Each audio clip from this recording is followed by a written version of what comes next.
Ina mondo mi ayenge gi kanyo kata kamano biro wei kod sigana ka mano mabende biro bedo ka dhi nyime mi weche kata yango ni mathoth. Wayudo kanyo ni tuo mano mar adundo kata romantic heart disease en tuo mabende thoth oganda pok ong'eyo ni mar gigwenye kata gitude kod tuo mano mar TB. Laktar Morina Muramba yango mathoth ewi tuoni kendo ofuono gima tuoni en kind oganda mago mopogore opogore. Gi kanyo bende madkele giko mano mar mi weche manyien mago mag ng'end weche otieno makama. Ibedo kod otieno majaber. Nyinga Nelly Achieng' Ndhine, jaloko mara Bella Achieng'. Tuo mar rheumatic heart disease kata tuo mar adundo thoth oganda odakgo, kata kamano pok gifwenyo kaka tuoni chandogi. Atamalo maduong' mag oganda matho kotenore koda ka tuo makama gino mabende ok gikawo okang' mar yudo thieth mapiyo kaka nyalore.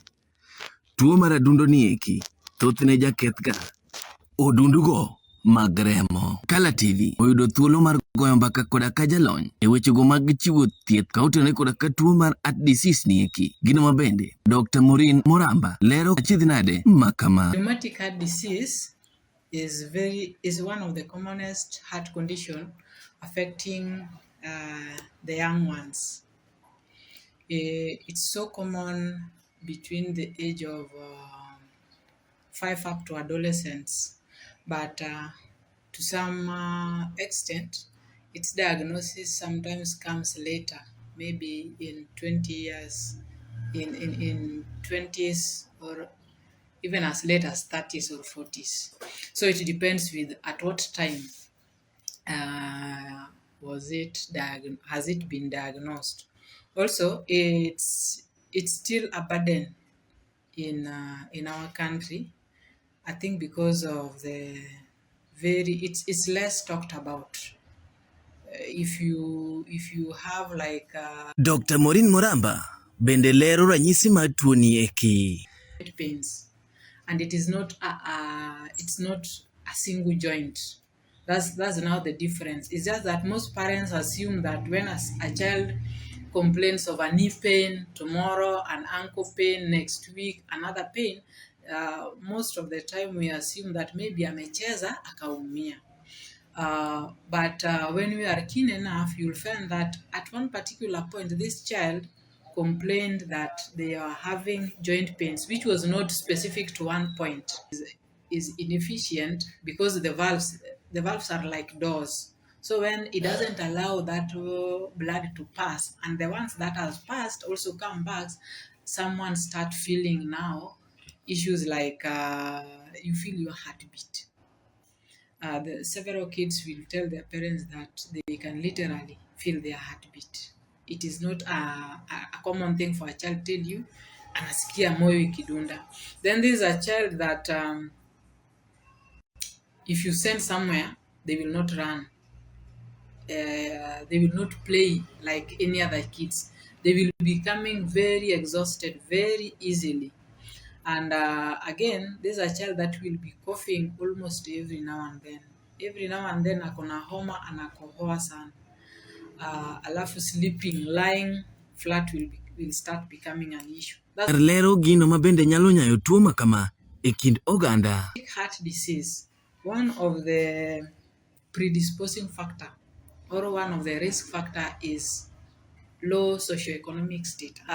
If you have children where they live in mostly in slums or of low socioeconomic status, they are more likely and more prone to get rheumatic heart disease as opposed to any other heart condition.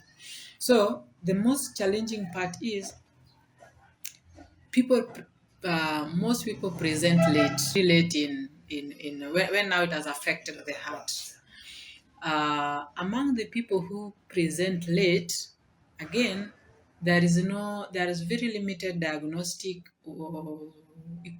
equipments in the rural, and the little equipments that we have in rural setups are also not so much that affordable.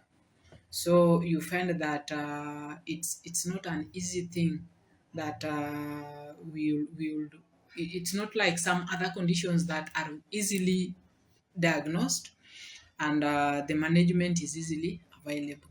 In managing rheumatic heart disease, when it has caused, you see, rheumatic heart disease is a disease of the valves. It affects, when now it has reached the heart, it affects the valves. The valves are the apparatus in the heart that opens and closes. The main function of a valve is to prevent a backflow. The heart is to prevent that when blood leaves one chamber, it doesn't come back. And also it should leave with a lot of ease. When your heart pumps, the valves should open widely so that the blood passes with a lot of ease. So that's what rheumatic heart disease affects. It affects the valve. In the early stages, it will make the valves not close well. It will thicken those valves, having a lock which has rust. So opening it becomes very difficult. Yvonne Violet lero kaka osebedo koda ka tuo makama gin mabende oseduoko ngimane chien maliche mokalo. Osebedo gi tuo kochakore 2021 emane tuo no chakore. Osetuoya, asebet kadhi kata osiptal to pesa kata mar yath ni malo ma ok anyal nyalo. Dawa be madak godo, dawa ok nyalo gimoro amora. Oonge tich, oonge ohala moloko, odhi mana e puodho matindo tindo. Sani be oseti, kata puodho ok onyal dhiye. Koro en aena dala ka, en mana kwecho, okwayo kaka dhi osiptal, okwayo kaka chiemo, to ok onyal nyalo te. Koro yath ok anyal muonyo malong'o, pesa mar yath onge. Bende koro tuo wuok oko ka okwayo jotelo mopogore opogore e kaunti ni eki ma Migori mondo koro tuo wuog oko mar sire ni mar omenda mathoth idwaro mondo koro to timne bero ne tuo makama. Adwarore en 848,000. Bet piny yare 2021. Nyathi bende an go ma jahiga 3. Onge kaka nyathi nyalo dhi sikul, onge kaka nyathinani nyalo chiemo nikech atuo to da bende ok nyal. Koro akwayo ng'ama nyalo konya mondo okonya ayud kaka anyalo thiedhora mondo chieng' ayud kaka anyalo konyora gi nyathinani. Sana sana jotelo ma kaunti wa ma Migori, Dr. Ochilo Ayako, mbunge wa Peter Masara, women rep wa Fatuma Mohamed gi Senator Eddie Oketch. Akwaya mondo ubi ukonya. Ok anyal nyalo ka en kenda. Ne Kala TV kowuok e kar chuod bura ma Suna West, kaunti ma Migori, nyinga Gor Kolin.